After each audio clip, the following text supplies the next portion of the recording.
Hi viewers, welcome to சரவேக் channel. நான்கொல் விவேக். இன்னைக்கு வீடியோவில் ரெட்ரோங்கிற தமிழ் படத்தோட ரிவ்யூ தான் பார்க்க போகிறோம். அதுக்கு முன்னாடி இந்த சேனல் சப்ஸ்கிரைப் பண்ணலையா?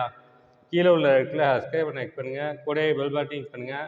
அப்போ தான் நான் போகிற வீடியோ ஒன்று நோட்டிஃபிகேஷனாக வரும். அப்போ தான் இந்த வீடியோ மிஸ் பண்ணால் பார்க்கலாம். நீங்கள் நம்ம சேனலில் பார்க்குற முக்கால்வாசி பேர் சப்ஸ்கிரைப் பண்ணாமலே பார்த்துட்ருக்கீங்க. தயவுசெய்து சப்ஸ்கிரைப் பண்ணிவிட்டு வீடியோ பாருங்கள். ரெட்ரோ இந்த படத்தை கார்த்திக் சுப்புராஜ் இயக்கியிருக்காரு. இந்த படம் ஒரு ஆக்ஷன் சேனலில் எடுக்கப்பட்ட படம். இந்த படத்தில் சூர்யா, பூஜா ஹெக்டே, நாசர், கருணாகரன், ஜெயராமன் படம் அடிச்சிருக்காங்க. இந்த படம் இப்போ தேட்டரில் ரிலீஸ் ஆகிருக்கு. செக் பண்ணி பாருங்கள். இப்போ வாங்க இந்த படத்தோட கதை என்னன்னு பார்ப்போம். இந்த படத்தோட கதையை பார்த்தோம்னாக்கா, படத்தில் சூர்யா மிகப்பெரிய கேங்ஸ்டராக இருக்கார். அவருக்கு ஆப்பிரிக்காலேருந்து ஒரு கடத்தி வரப்பட்ட கோல்ட் பீஸ் கிடைக்குது. அதை ஒரு இடத்துல பதுக்கி வைக்கிறாரு. சூர்யா வந்து பூஜா கிட்டே லவ் பண்ணுறாரு. அதனால எல்லா கேங்ஸ்டர் தொழிலையும் விட்டுட்டு லவ்வர் கூட ஜாலியாக வாழ போகிறேன் அப்படின்னு சொல்லிட்டு கல்யாணத்துக்கு ரெடி ஆகிட்டு இருக்காரு. சூர்யா கல்யாணம் அன்றைக்கி ஜோதி ஜார்ஜ் வராரு. ஜோதி ஜார்ஜ் வந்து என்ன சொல்கிறாருனாக்கா, நீ அந்த கோல்டு ஃபிஷ்ஷை மட்டும் என்கிட்ட கொடுத்துரு, நீ உன் காதலி கூட சந்தோஷமாக வாழுன்னு சொல்கிறாரு. ஆனால் சூர்யா என்ன சொல்கிறாருனாக்கா, அந்த கோல்டு ஃபிஷ் கொடுத்தானாக்கா உங்கள் எல்லாருக்குமே ஆபத்து, அதனால் அதை சொல்ல மாட்டேன் அப்படின்னு சொல்கிறாரு. நீ மட்டும் சொல்லலான்னாக்கா உன் காதலியை கொண்டுன்னு சொல்கிறாரு. அப்போ ஒரு சம்பவம் நடக்குது. அதனால் சூர்யா ஜெயிலுக்கு போயிட்டாரு. பூஜா ஹெக்டே இந்த ஊரே வேணான்னு சொல்லிட்டு ஒரு அந்தமான் போயிடுறாங்க. சூர்யா ஜெயிலில் இருந்து பூஜா கிட்டே தேடுறாரு. கடைசியில் அந்தமானில் இருக்காங்கன்னு தெரிய வருது. ஜெயிலே தப்பிச்சு அந்தமான் போகிறாரு. இதுக்கப்புறம் பூஜா ஹெக்டேவும் சூர்யாவும் ஒன்று சேர்ந்தாங்களா இல்லையா, அது கோல்டு ஃபிஷ் என்ன ஆச்சு, இதுக்கப்புறம் நடந்த சுவாரஸ்யமான விஷயங்கள் தான் படத்தோட மொத்த கதையே. இந்த படத்தோட ரன் டைம் பார்த்தோம்னாக்க கிட்டத்தட்ட 2 hour 40 minutes வருது. கிட்டத்தட்ட 2.75 மணி நேரம் படம். சூர்யாவுக்கு வந்து இதுக்கு முன்னாடி கங்குவா வந்துச்சு. கங்குவா வந்தப்போ வந்து எல்லாருமே ரொம்ப எதிர்பார்த்தாங்க. பேன் இண்டியா வேறு 2000 கோடி அடிக்கும், 4000 கோடி அடிக்கும்னு சொல்லிட்டு கதை விட்டு இருந்தாங்க. கடைசியில் வந்து மிகப்பெரிய ஃப்ளாப்பாக அமைஞ்சிச்சு சூர்யாவுக்கு. சூர்யாவுக்கு அடுத்தது ரெட்ரோ வந்து டீசர் ஒன்று டைட்டில் லுக் போட்டாங்க. அதை பார்த்தோன்னே எல்லாருமே ஒரு ஆச்சரியப்பட்டாங்க. ஒரு 1960s 1970s நடக்கிற மாதிரி ஒரு கேங்ஸ்டர் கதை போல் இருக்குது அப்படின்னு சொல்லிட்டு எல்லாருமே எதிர்பார்த்தாங்க. அடுத்தது கன்னிமா சாங் வந்துச்சு. யூடியூப் ஷார்ட்ஸ் திறந்தாலும் கன்னிமா சாங்கு, ரீல்ஸ் திறந்தாலும் கன்னிமா சாங்குன்னு சொல்லிட்டு அவ்வளோ ஃபேமஸ் ஆகிடுச்சு. அடுத்து பார்த்தோம்னாக்கா கண்ணாடி பூ சாங், அந்த சாங் ரொம்பவே நல்லாவே இருந்துச்சு. ரொம்ப பயங்கர ஹிட்டாக இருந்துச்சு.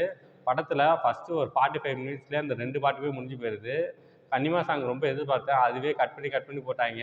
அதெல்லாம் பார்க்கும்போது கடுப்பாக இருந்துச்சு. அடுத்து கண்ணாடி பூ சாங்கு, அதுவும் அந்த 3/4 மணி நேரத்துலேயே படத்தோட ஃபஸ்ட்டு 3/4 மணி நேரத்துலேயே முடிச்சிடுறாங்க. மீதி படம் வந்து 2.75 மணி நேரம். 2.75 மணி நேரம் எப்படி ஓட்டுறாருனாக்கா ஸ்க்ரீன் ப்ளே வச்சு தான் ஓட்டி ஆகணும். ஆனால் இந்த படத்தில் வந்து கம்பி கட்டுற கதையெல்லாம் விட்டுருக்கானுங்க. என்னென்ன கதையோ விட்றாங்க. அதெல்லாம் பார்க்கும்போது கடுப்பாகுது. இந்த படத்தில் ஒரு ஸ்ட்ராங்கான வில்லனே இல்லை. ஜோஜி ஜார்ஜ் வில்லனா, இல்லை நாசர் வில்லனா, இல்லை பிரகாஷ்ராஜ் வில்லனானே படத்துக்கு தெரியல. 3 பேரும் வராங்க. 3 பேருக்குமே ஒரு ஸ்ட்ராங்கான ரோலே இல்லை. பிரகாஷ் ராஜெல்லாம் ஒரு கெஸ்ட் அப்பியரன்ஸ் மாதிரி வராரு. ஒரு வேளை லென்த்தாக எடிட்டிங்கில் கட் பண்ணிட்டாங்களா என்னன்னு தெரியல. பிரகாஷ் ராஜெல்லாம் ஒரு 2, 3 சீன் வராரு, அவ்வளோதான். அடுத்து நாசரும் ஒரு 4, 5 சீன் வருவார், அவ்வளோதான். ஜோஜி ஜார்ஜும் ஒரு 4, 5 சீன் வருவார், கிளைமேக்ஸ் வரையும் வருவார். அவங்களுக்குலாம் பெரிய ஆக்டிங்கான ஸ்கோப் இல்லை, ஒரு வில்லத்தனமும் இல்லை, மொக்கையாக இருந்துச்சு. அதெல்லாம் வந்து ஸ்ட்ராங்காக பண்ணியிருந்தாங்கனாக்கா அந்த படம் வந்து ஓரளவுக்கு ஒரு ஆவரேஜ்னு சொல்லியிருக்கலாம். படம் வந்து படு மொக்கையாக இருக்குது. இந்த படத்தில் வந்து சில கேரக்டர்ஸ்லாம் எதுக்குன்னே தெரில. கருணாகரன் எதுக்கு வர்றாருன்னு தெரில. அவருக்கு ஒரு ஸ்ட்ராங்கான ரோல் இல்லை. அடுத்து ஜெயராமன் காமெடி பண்ணுறேன்னு சொல்கிற பேரில் மொக்க போட்டுருக்காரு. சில இடத்துல காமெடிக்கு சிரிக்கிற மாதிரி வருது. பல இடத்துல வந்து போர் அடிக்க ஆரம்பிக்குது ஜெயராமனோட காமெடி. அவரோட ரோல் ரொம்ப எடுபடல. நாகரோட பையனாக ஒருத்தன் வருவான். அவனோட ஆக்டிங் ரொம்ப நல்லா இருந்துச்சு. ஆனால் அவன் ரோல் வந்து பெரிய ஸ்ட்ராங்காக எழுதப்படலை. அதெல்லாம் பார்க்கும்போது ரொம்ப கடுப்பாக தான் இருந்துச்சு. அடுத்து இந்த படத்தில் வந்து பூஜா ஹெக்டே வந்து அவங்க கொடுக்கப்பட்ட ரோல் ரீசெண்டாக பண்ணிட்டாங்க. ஃபஸ்ட்டு ஸ்டார்டிங்லேருந்து கிளைமேக்ஸ் வரலையும் சூப்பராகவே ஆக்டிங் இருந்தாங்க. ஆக்டிங்லாம் நான் குறை சொல்லவே இல்லை. பூஜா ஹெக்டே அவங்க ரோலை ரொம்ப நல்லாவே பண்ணிட்டாங்க. அடுத்து சூர்யாவோட ஆக்டிங்லாம் நான் குறை சொல்ல மாட்டேன். ஆக்டிங் வைஸ் எல்லாமே ரொம்ப நல்லாவே இருந்துச்சு. ஆனால் அவருக்கு வந்து எந்த கதையை சூஸ் பண்ணுறது தான் தெரில. கங்குவா மாதிரி ஒரு கதையை சூஸ் பண்ணிவிட்டு 2000 கோடி வசூல் ஆகுனாக்கா ஆகுமா?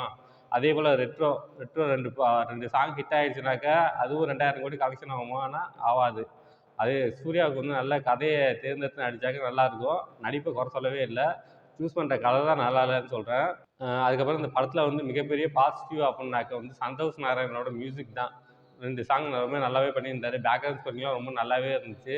இந்த படத்தில் வந்து ஒரு ஸ்ட்ராங்கான ஸ்டோரி இல்லை. கம்பி கட்ட கதையெல்லாம் உள்ளே விட்டுருக்கானுவோ. இந்த சூர்யா வந்து அந்த கோல்டு ஃபிஷ் எங்கே இருக்குன்னு சொல்லியிருந்தாருனாக்கா இந்த படத்தில் உள்ள முக்கால்வாசியும் தேவையே கிடையாது. எதுக்காக அவர் மறைக்கிறாரு, அதை வச்சு என்ன பண்ண போகிறாருன்னு சொல்லிட்டு அந்த சொல்லவே மாட்டாங்க. கிளைமேக்ஸில் ரிவீல் பண்ணுறாங்க. அதெல்லாம் பார்க்கும்போது கடுப்பாகுது. சும்மா மொக்கையாக இருக்குது படம் வந்து.